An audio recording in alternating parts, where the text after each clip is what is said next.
Court में खुद के वकील बने सीएम केजरीवाल, जाने तथाकथित शराब नीति केस में दी कौन कौन सी दलीलें। नमस्कार, मैं हूं रचना सिंबाल। शराब नीति केस में राउज एवेन्यू कोर्ट ने दिल्ली सीएम अरविंद केजरीवाल की ईडी कस्टडी 4 दिन और बढ़ा दी है। अब वे 1 अप्रैल तक हिरासत में रहेंगे। इससे पहले कोर्ट में 40 मिनट सुनवाई चली। केजरीवाल ने खुद अपने केस की पैरवी की। वे ऐसा करने वाले देश के पहले सिटिंग सीएम बन गए हैं। ईडी ने कोर्ट से केजरीवाल की 7 दिन की कस्टडी और मांगी थी। दलीलें सुनने के बाद राउज एवेन्यू कोर्ट ने फैसला रिजर्व कर लिया था।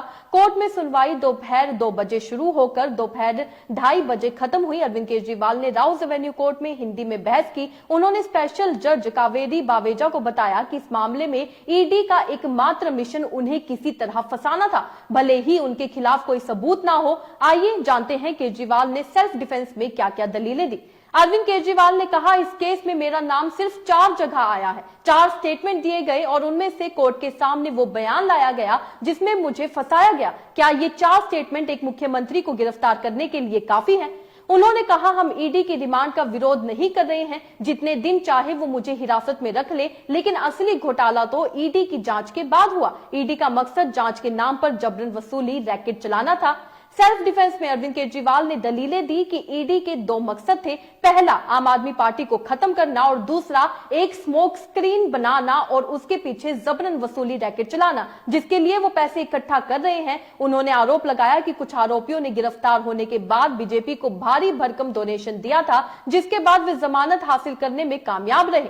दिल्ली सीएम ने बताया, शरत रेड्डी ने बीजेपी को 55 करोड़ रुपए का डोनेशन दिया। मेरे पास सबूत है कि ये रैकेट चल रहा है। मनी ट्रेल स्टैब्लिश हो गई है। गिरफ्तार होने के बाद शरत रेड्डी ने बीजेपी को 50 करोड़ रुपए का डोनेशन दिया। रेड्डी अरबिंदो फार्मा लिमिटेड के डायरेक्टर हैं। इस मामले में वह पहले आरोपी थे, बाद में सरकारी गवाह बन गए। दिल्ली के सीएम अरविंद केजरीवाल ने आगे कहा, 3 बयान दिए गए और उनमें से कोर्ट के सामने सिर्फ वो बयान लाया गया जिसमें मुझे फंसाया गया। क्यों? ये तो सही नहीं है ना। केजरीवाल ने कहा, मेरा नाम 4 जगह आया है, बस एक है सी अरविंद। उसने बोला कि उसने मेरी मौजूदगी में कुछ दस्तावेज सिसोदिया को दिए। मेरे घर रोज विधायक आते हैं। क्या ये बयान काफी है कि एक सिटिंग सीएम को गिरफ्तार किया जाए? अरविंद केजरीवाल ने कहा, देश के सामने आम आदमी पार्टी के भ्रष्ट होने की झूठी तस्वीर पेश की गई है। वह ईडी की जांच का सामना करने के लिए तैयार है। मेरा गुनाह क्या है? क्या ईडी जबरदस्ती फोन का पासवर्ड लेगी? केजरीवाल ने मंगुट्टा श्रीनिवासुलु रेड्डी का जिक्र करते हुए कहा कि जब तक उनके बेटे को गिरफ्तार नहीं किया गया तब तक उनके बयान नहीं बदले, लेकिन बेटे की गिरफ्तारी के बाद उनके बयान बदल गए। फिर कुछ दिनों में उनके बेटे को रिहा कर दिया गया।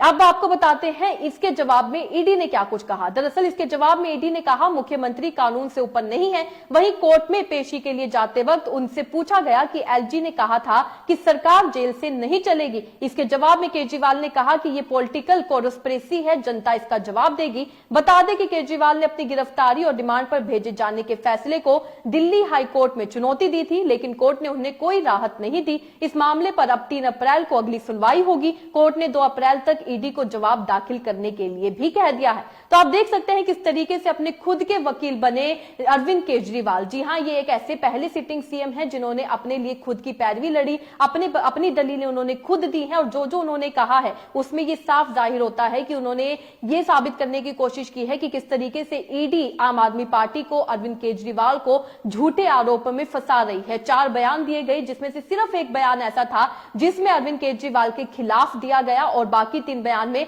ऐसा कुछ नहीं था जिसके बिहाफ पे जो है उन्हें गिरफ्तार किया जाए। तो यहां पर कहीं ना कहीं ईडी का खेल नजर आ रहा है। आम आदमी पार्टी बार बार ये आरोप लगाती है कि भाजपा के कार्यालय से ईडी और सीबीआई को आदेश आते हैं और उसके बाद जो है ईडी और सीबीआई काम करना शुरू करती है। ईडी और सीबीआई सिर्फ और सिर्फ विपक्ष को अपना निशाना बनाती है और कहीं ना कहीं ये बात सच भी लगती है। जिस तरीके से आप देख सकते हैं पिछले कुछ सालों में ज्यादातर विपक्ष के नेताओं पर ईडी और सीबीआई की कार्रवाई होती हुई नजर आ रही है। ऐसे में लगातार ईडी और सीबीआई अपना भरोसा जनता से खोती नजर आ रही है। इस खबर से आप क्या समझते हैं? अपने राय भी कमेंट में लिखकर जरूर बताइएगा। इसी तरीके से देश और दुनिया से जुड़ी हर छोटी सी बड़ी अपडेट के लिए एफबीएन यानी फ्रंटलाइन ब्रेकिंग न्यूज के साथ बने रहिएगा। धन्यवाद।